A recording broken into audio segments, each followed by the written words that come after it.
Today, I want to talk about the sacraments and what convinced me from the Bible of a sacramental view of Christianity. So, let me just start with what I mean by a sacrament. I just mean physical material things which have sort of this inherent spiritual connection. The traditional definition is a physical means of an invisible spiritual grace. Now, back in my sort of evangelical days, I think I would have had a resistance to the idea of any kind of inherently spiritual object. Think of the idea of like holy water, the priest blesses some water and now it's somehow special. I would have regarded that as superstitious or magical type thinking. I think the way I thought back then was that the spiritual realm is sort of inherently mental. It's inherently this realm of the mind, this realm of the spiritual, and physical objects or rituals are just aids to the mental. Right? Things like baptism and communion. Baptism is just a symbol that indicates something that has happened inside the heart or the mind, right? It's an indication, a sign of a previous repentance. And communion is just an outward ritual to help us remember Christ, help us meditate on his death, that kind of thing. If those things are means of grace, I wouldn't have used that term, but if I had, I would have just meant by it, they are rituals which help us in our minds do certain things. They help us in our minds connect spiritually to God. There's nothing inherent about the ritual itself or the physical objects themselves that have any inherent spiritual qualities. I also would have said it's all about intention. It's not about the actual physical ritual or the actual physical object, right? There's nothing about the actual physical elements in communion that is inherently spiritual. Taking them without the intention, right, of faith or of me intentionally remembering Christ, that has no effect, right? The elements themselves do nothing, right? They're just sort of mental aids. That's how I would have understood it, right? And I would have resisted anything else as being sort of superstitious. But I want to go back and look at the Bible and show why I think that way of thinking is inaccurate and actually unbiblical. So let's start with the Old Testament. There's this concept in the entire Old Testament laws of holiness or ceremonial purity and also impurity. And I want to argue that those things are actually objective qualities of objects that are independent of anybody's intention, anybody's sort of mental state. If you think about the altar, for example, in Exodus 29, anything that touched the altar was holy, right? Any meat, offerings, that kind of thing, those things were now holy, right? Touching something holy with something impure objectively defiled it. And this is true even if you touched it accidentally and weren't aware of it. This is in Leviticus 5. So imagine there's some holy sacrifice, a piece of meat, right? And somebody that's been around a dead body, they're ritually impure and they accidentally bump into the meat. They are guilty, according to Leviticus, of defiling that which is holy, even though they didn't have the intention to defile it, even though that piece of meat is physically identical to some other piece of meat that isn't holy, right? Ritual uncleanness is sort of contagious. That's what we see. We see this in Haggai 2, for example, and we see other examples of this. This idea of like impurity or holiness, these are objective qualities of the objects themselves, and they're not about people's mental states, what people intend for those objects. Imagine I have 10 pieces of meat, and I take one of those pieces of meat and put it on the altar. That meat is now consecrated or holy. And I take it down. Even if I instantly vanished off the face of the earth and nobody knows that that piece of meat is holy, it still remains holy, even though it's identical to those other pieces of meat that haven't been consecrated yet. That's just how it works. And it starts to look more and more like holiness itself is this almost objective quality of an object that, that it sits above the physical. That's what we're seeing. We also see in the Old Testament an objective efficacy to certain rituals. Certain rituals take effect regardless of the person's intent. And this is really important. The first example that comes to mind is when Isaac blesses Jacob over Esau. Remember that Isaac is intending to bless Esau. He's been deceived. He thinks he's blessing Esau, right? Now think of how we think about, intent in evangelical context. We usually think of like prayer. If I'm praying for you and I accidentally misspeak and, I call you by the wrong name or something, we generally understand that, God will see the intent or the heart behind that prayer and he'll, apply it correctly or whatever it is. But in this case, this covenantal blessing that Isaac is giving, it passes objectively to Jacob and not Esau because Jacob is the one there physically in the room. There's the physical ritual of the meal, the laying on of hands, the words spoken, that blessing takes effect despite the intent. Remember, when Esau comes later, Isaac trembles violently and says, no, I can't give you that blessing anymore. It's been given already. There's an objective quality that even Isaac cannot override. I think also of Balaam's curses and blessings, right? Balaam's speech is redirected by God. God doesn't just say, oh, let Balaam say what he wants and I will sort of override that. The whole logic of the passage is that the speech, his oracles have real power. I always thought that was interesting. I think also of Joshua's curse of Jericho. Joshua curses Jericho that whoever rebuilds it, is going to suffer this curse. And that curse actually takes effect. We see it taking effect later in the book of Kings.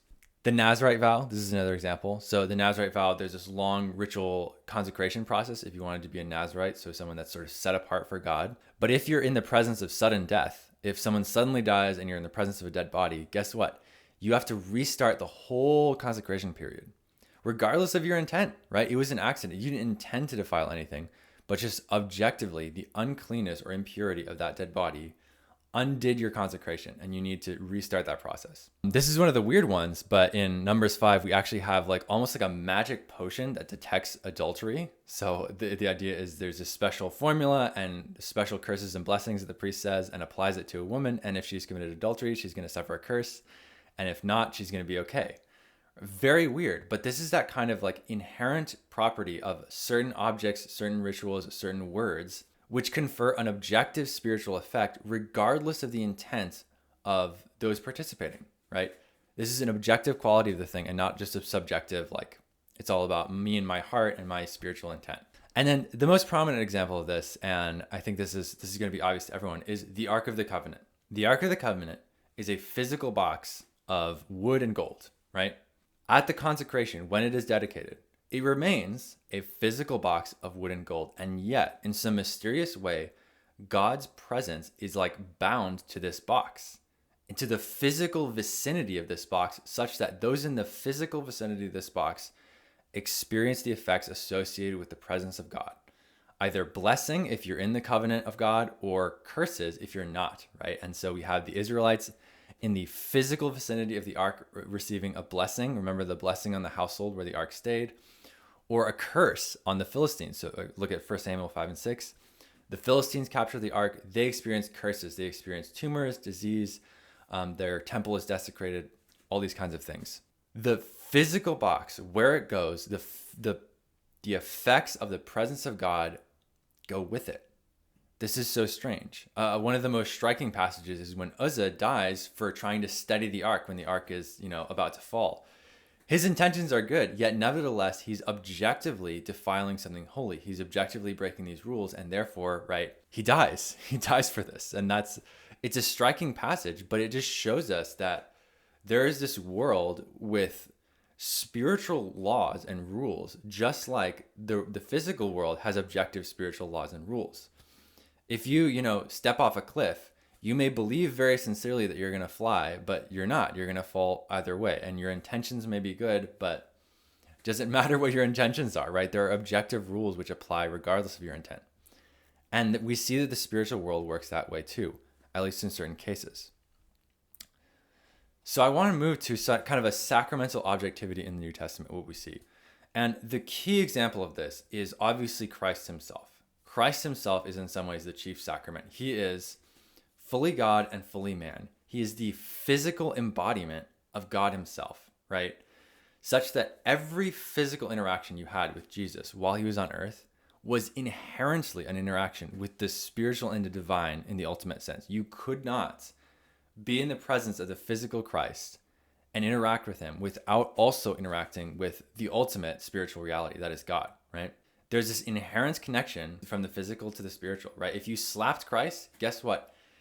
You're hurting God somehow, right? In some mysterious way. And I don't understand how that is, but we are meant to understand, I think, that God is choosing to bind himself to the physical. God is binding himself to the physical realm in this very unique way, such that he's actually subjecting himself to pain, right? To pain and hurt and suffering and loss. And as we see this in, obviously his death in the gospel. So now most Christians would agree with that so far. Okay, Christ is this sort of embodiment, this physical person who is also mediating the spiritual, right? He's also God.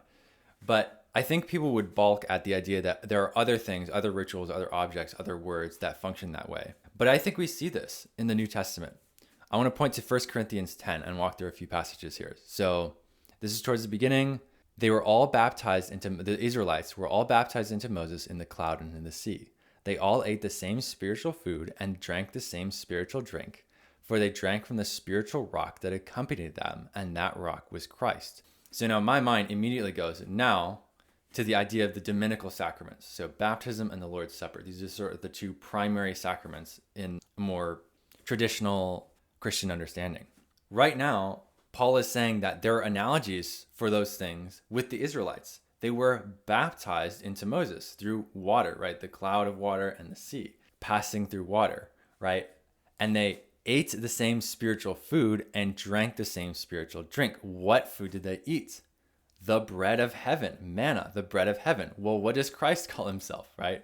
I am the bread of heaven. He even discusses this in the famous passage, John 6, unless you eat my flesh and drink my blood, right?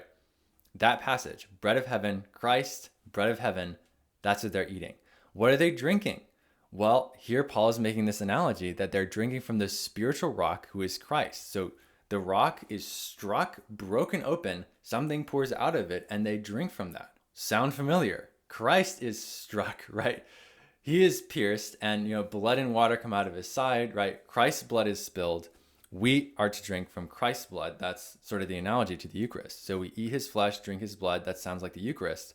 And then they ate the spiritual bread of heaven and the spiritual water from the rock, who is Christ. So pay attention to the objectivity here.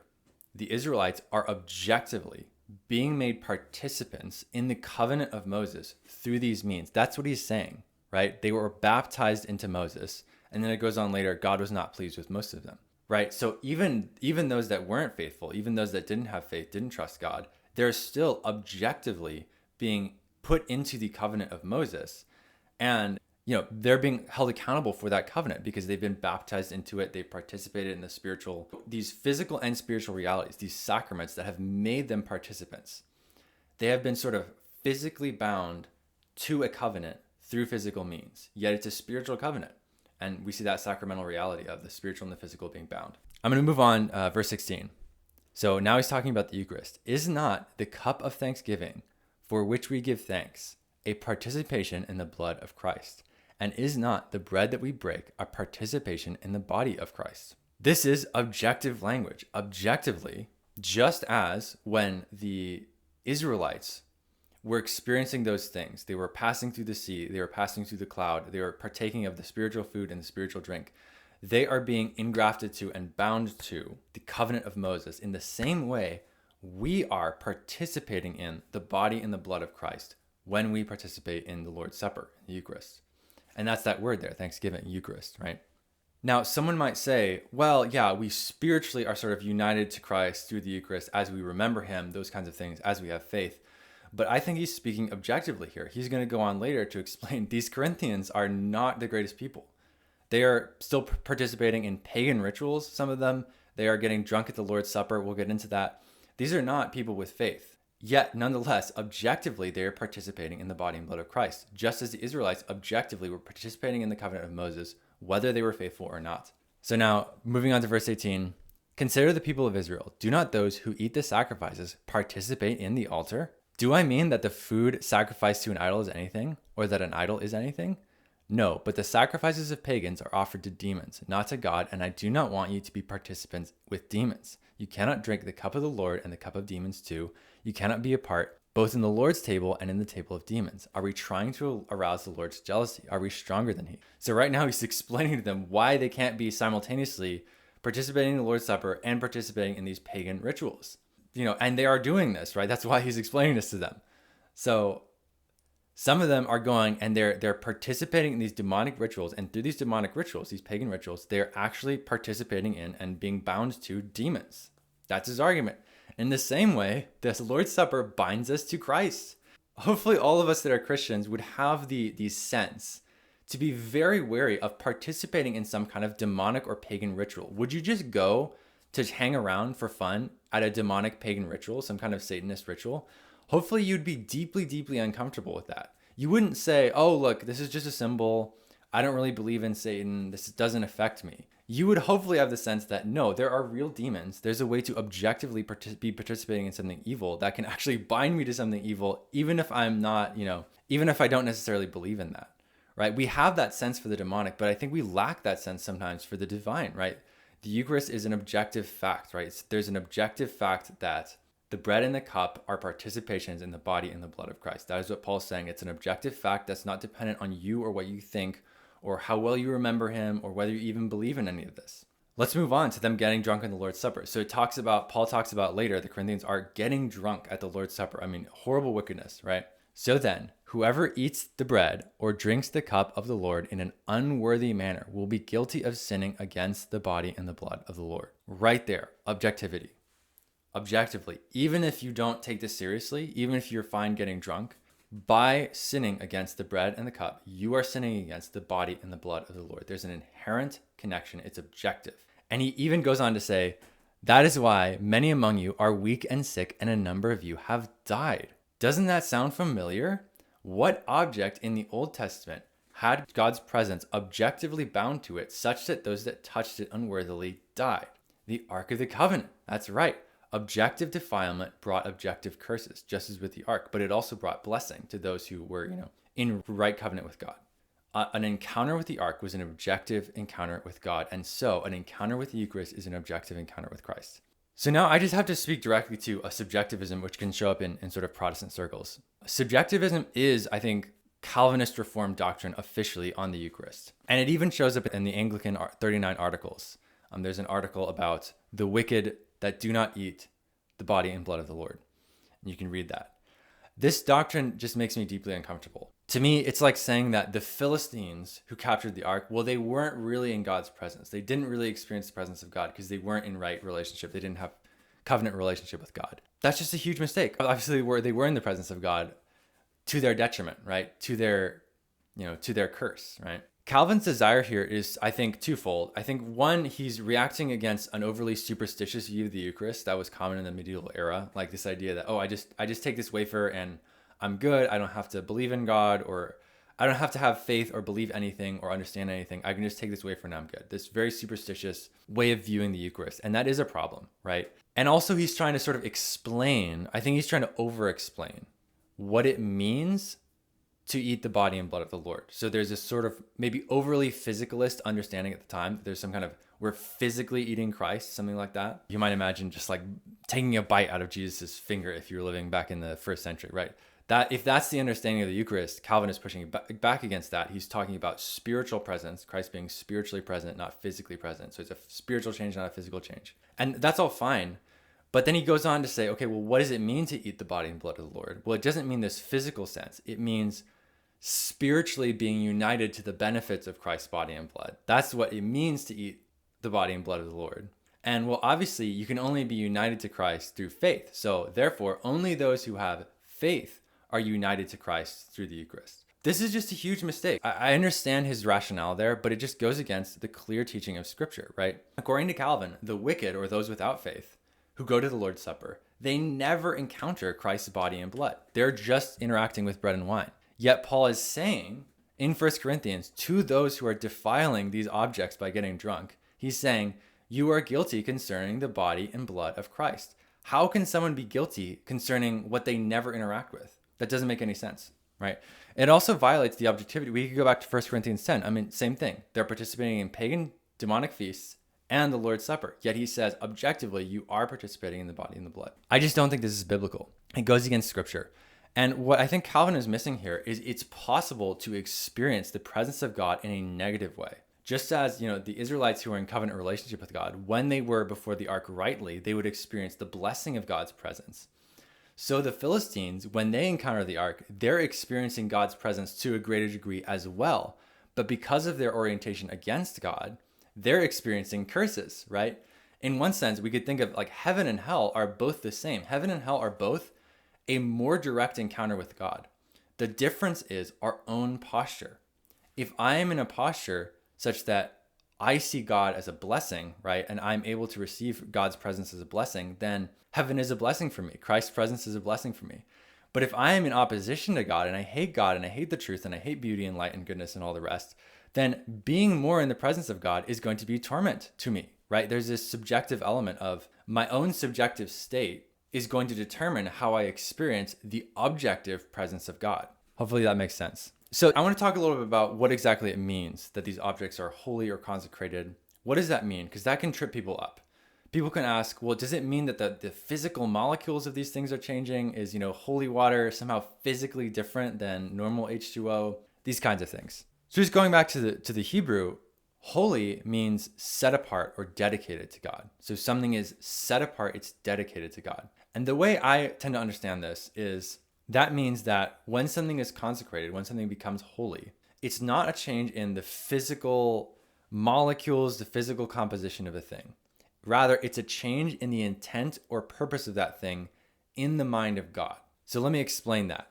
God has, when a thing is consecrated, say like a gift touches the altar, what that means is that God's intent to act through that thing in certain ways is fixed according to his covenant promises. So now that piece of meat, that offering, whatever, is holy in God's mind. God's intent for that thing is now different. It is set apart in the mind of God, in God's intentions, to be used a certain way in creation, right? And God is going to act through those things a certain way according to his covenant promises. So this is, again, God's binding himself to the physical through his covenant promises. So think of the Ark of the Covenant here, right? This physical box of wood and gold, when it's consecrated, it remains a physical box of wood and gold. I'm sure you could have done an X-ray, you could have molecularly tested it. It would still be just a box of wood and gold in one sense. You wouldn't be able to see anything physically different about it. Yet, God had bound his presence to the physical object, that box, in some mysterious way that I don't understand, such that you were actually going to experience his presence in the presence of that box. Very strange. That's about God's intent for that object at the consecration. God's intent has changed, right? He's now promising to use that object in a certain way to express his attributes, his goodness in a certain way in creation. And he's binding himself to that thing through his promises, right? So now someone might push back against that and say, well, you're subjectivizing the sacraments again. You're making it subjective because you're talking about intent. But we have to remember that I'm not talking about human intention. It's not the human intention for any of these things. It's God's intentions, right? And God's intentions are metaphysically ultimate. God is the one who sustains our entire universe, right? His will is what sustains our entire universe. God's will for a thing is the most fundamental thing about that thing. God makes everything what it is because he wants it to be that way. So if God intends something for a holy object, for it to be consecrated, for it to be used a certain way, and a promise that he's going to use it a certain way, then that's the most ultimate thing about that object. If God is promising that he's going to use a certain golden box a certain way or use bread and wine a certain way at the consecration, that's up to him. Those are his promises regarding that thing. Now, I think this is actually compatible. What I'm describing here is compatible with other ways that other Christians have described the mode of presence in the sacraments. So John Calvin is going to talk about spiritual presence, right? Christ is spiritually present in the Eucharist, and he's emphasizing that it's not a physical change. And I would agree with that. There's no physical change in the elements. The elements remain physically bread and wine, right? And Aquinas, I think this is compatible also with a lot of what Aquinas says. Transubstantiation gets misunderstood. Transubstantiation is not talking about a physical change. We're not talking about the elements physically change. Aquinas would have denied that. He would have said that there's a metaphysical change. So it's a change in a realm above the physical. And that's very similar to saying a spiritual change. Without getting into the whole Aristotelian Thomistic metaphysics there, I think that's similar to saying that God's intentions for a thing have changed, right? And since God's intentions for a thing are metaphysically ultimate, the metaphysical reality of that thing has changed objectively, and not depending on the intent of anybody. So with that, my conclusions. I think there are, in the New Testament era, physical objects, words, rituals that are sacred, holy, just as there were in the Old Testament. And I think those things need to be treated with utmost reverence and respect. And we need to be very careful as we handle and engage with those things. And I call those things sacraments. And I think that that's so important to mediating our spiritual life with Christ. God could have saved us any way he wanted, but he chose to save us by becoming physical and embodied and saving us through physical means, the means of his son. And God has not just left us devoid of the physical. We are still physical embodied creatures. And so, just as in the Old Testament, he provides physical embodied means for us to engage and interact. Sure, we want to avoid an overly superstitious mode of viewing these things. We need to have faith. We need to believe in God. We need to trust him. We need to have mental and spiritual engagement with him. but we also need to have physical engagement with him through these physical means that are called the sacraments. That's what I become convinced of through my reading of scripture, through my reading of the Old Testament, and also through understanding a little bit about church history. So I haven't gone into a lot of the specifics about the details about the sacraments, what they are, and so on, but this hopefully just gives you a background, a framework for how I understand what sacraments are and why I think they're biblical and that all Christians need to affirm them. I want to mention briefly the impact that a more sacramental understanding of Christianity has had on me personally. Every tradition, even evangelical ones, have their own kinds of sacraments. And what I mean is just outward rituals that are supposed to help spiritually connect you to God. And this can be, in evangelical context, this can be daily devotional Bible reading, worship services, Bible studies, listening to sermons, etc. The thing is that because the understanding for me as an evangelical was that none of these rituals inherently connect you to God, right? It's all about your own mental sort of effort, the faith you put in. These all just felt like a ton of work, and there's no other way to say that, right? Daily Bible reading, I was the one who would have to focus on understanding what I was reading, applying it to my life, trying to feel connected to God. Again, worship services, the goal is you are supposed to feel emotionally connected to God. You have to work to mentally engage and worship God. And sermons, again, you're supposed to listen and just what you're hearing, understand it, apply it to your life, etc. All of these things feel like work. And even communion itself, right? Even during communion, the idea was you were supposed to remember Christ. You were supposed to be meditating on Christ and his sacrifice, etc. All of these things just felt to me like work. This was just work. And it's not outward work, it's mental work of the heart of the faith. I was supposed to connect. And I struggled with these things, frankly. But moving to an understanding of a more sacramental Christianity just gives me this feeling of God's grace, right? I can come to the Lord's table and participate in Christ's body and Christ's blood and know that even on days when I don't feel like it, even on days when I don't feel particularly connected to God, I don't feel particularly emotionally invested, I don't feel like, my faith is on fire, any of these things, I can know that just objectively by participating in the sacraments, I am participating in the body and blood of Christ, as Paul says in 1 Corinthians 10. I can know that with confidence. There's a peace that comes with the objectivity of the sacraments in knowing that I am objectively being connected to Christ through these physical means. If I can use an analogy, forgive me, this is a little bit PG-13 here, right? But I think of marriage, right? Marriage, there's this objective start of the marriage, this outward marriage ceremony that objectively connects two people, right? Two become one flesh. And there are physical acts, right? The act of intimacy. It's an ongoing physical act that objectively unites them, not just physically, but also emotionally and spiritually, etc. The couple is united physically through this physical act. And that physical act is important even on days when they don't feel particularly in love with each other. They don't feel particularly connected emotionally. That physical act, right, of intimacy objectively unites them more, right? And we have a parallel in Christianity, right? The Eucharist is like that for me. It objectively unites me to Christ. I am participating in his body and his blood. I am being more united to him, whether I feel like it or not, whether I am engaged mentally or not. And that just brings a measure of peace and certainty and a feeling of just grace. God is giving me his grace objectively, whether I am like in the mood for it or not, whether I'm excited about it or not, whether I'm feeling full of faith or not, right? There's an objectivity to his grace. And that it feels like grace and not like work. And that's been one of the ways it's impacted me. With that, hope you like this video. Comment, like, subscribe. Love to know your thoughts. See you guys next time.